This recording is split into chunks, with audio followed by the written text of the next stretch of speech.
Nu tackar man en trotjänare och hur tackar han sin publik? Jo, naturligtvis så skålar vi i gammeldansk.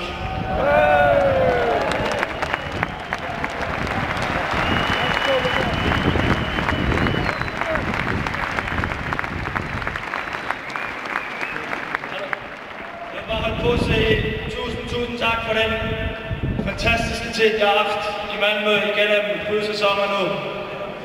Jeg har gjort et helt underbart og fantastisk job rundt igennem.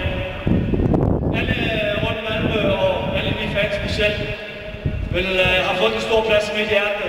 Og jeg glemmer aldrig den tid, jeg har haft, og de oplevelser, vi har haft sammen her i Malmø. Så skål og lykke til fremover.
Thank you.